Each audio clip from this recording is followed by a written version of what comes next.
Marie-Aude, je me tourne vers vous pour aborder un sujet que j'adore, la nourriture, et un rendez-vous peut-être culinaire qui nous attend ce week-end. C'est ça, j'ai une information qui va ravir les épicuriens, que nous sommes visiblement.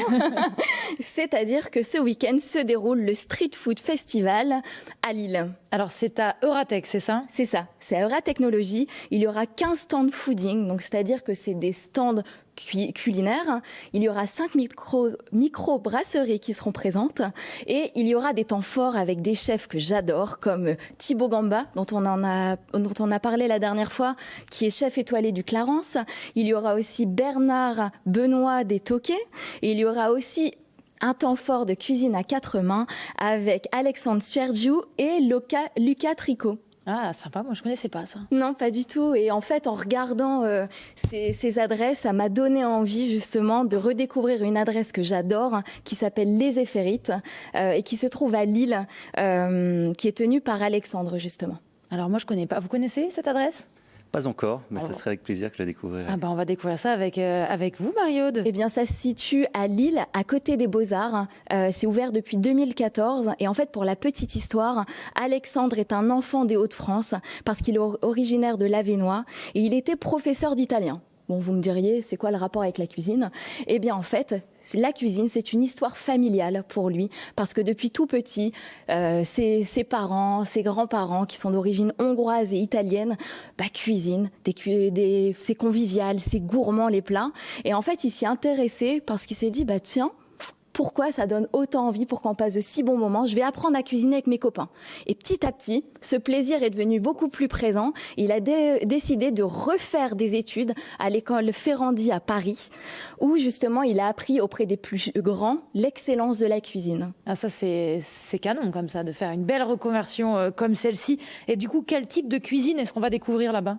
Eh bien en fait, vous avez un menu du midi qui est très intéressant, mais l'idéal c'est aller le soir. Déjà, c'est magnifique. Ça c'est les menus du soir. Il y a 8 services où en fait là il montre toute son excellence pour le coup. Et en fait c'est une cuisine néo-bistrot. Alors je connaissais pas ce terme, je sais pas si vous le connaissez. Non, ça me dit. En fait c'est une décoration qui est très travaillée, une cuisine qui est délicate, qui propose un mélange de saveurs qui est parfois étonnant.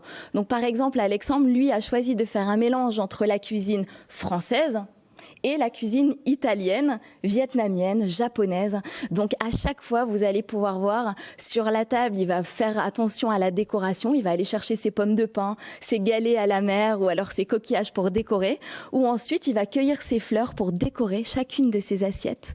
Et comme en fait c'est un homme de cœur et d'amitié, comme je vous l'ai dit, eh bien la poterie par exemple, c'est une amie à lui qui est des Hauts-de-France, ou encore il a des plats qui sont faits par une tourneuse sur bois, qui est aussi une amie à lui. Alors il y a un plat signature qui s'appelle le bao, c'est quoi ? Le bao, c'est un pain spécial justement asiatique qui est fait à base de farine de riz, qu'il fait lui-même. Et en fait, on va pouvoir découvrir ce pain, ce plat signature lors du Street Food Festival. Ah alors comme ça, c'est une raison de plus pour y aller, même si j'étais déjà convaincue pour ma part.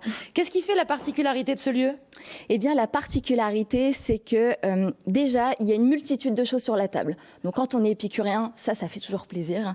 Et en plus, ce qui est sympa, c'est que certes, même si c'est gastronomique, il est très pointu dans ses plats, c'est très convivial. Donc vraiment, on sent qu'il y a de l'amitié. On passe un bon moment de manière détendue. Et en plus, eh bien, comme il le dit, même si chacun de ces plats sont très très beaux, si c'est bon, c'est encore mieux. Donc il fait tout maison, à part le pain. Donc ça laisse pas mal de place si on mange pas le pain pour manger les 8 services. Et même le limoncello ou alors la liqueur de Chartreuse est fait maison. Ah ça c'est le petit détail qui tue. Merci Marie-Aude de nous avoir partagé cette bonne adresse qu'on ira découvrir avec plaisir.